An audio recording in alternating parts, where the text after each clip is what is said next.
Hi, John Maxwell here. Welcome to Minute with Maxwell.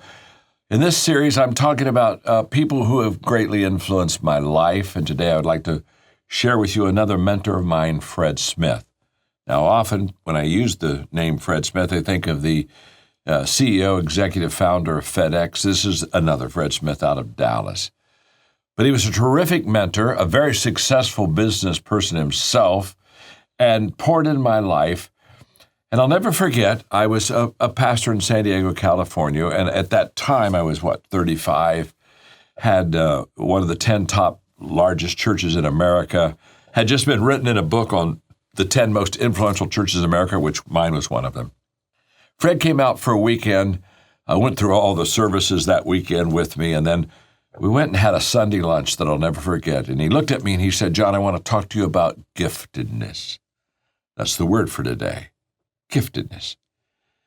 He said, you're very gifted, and so people are going to have a tendency to confuse you with your giftedness, and they're going to come up and say, "You're amazing." And he said, "John, when they come up and maybe they've heard you speak and they say, 'You're amazing,' or maybe they've read a book and, 'Oh, you're amazing.'" He said, "I just want you to know, John, there's nothing amazing about you."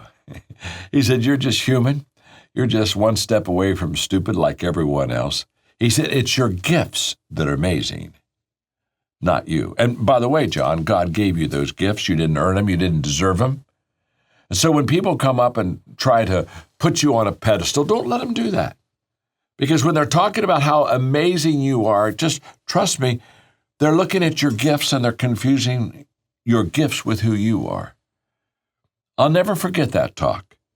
That day, I learned a lesson that I've carried with me now for almost 40 years. The lesson that my giftedness is greater than me. I'm just another person like you, but I've been incredibly blessed. So when people are on their feet giving me a standing ovation after I walk off a stage at some convention center where 15,000 people were listening, I smile as they're on their feet and I say, "John, they're not applauding you. You're John, one step from stupid. They're applauding your giftedness." I've never got the two confused. It's kept me stable and solid. It's allowed me not to let people put me on a pedestal, but to see myself as I really am, just another person who's just been ridiculously blessed with giftedness. I've never got the two of them confused. That's why I often say, my name is John. I'm your friend. That's who I am, your friend.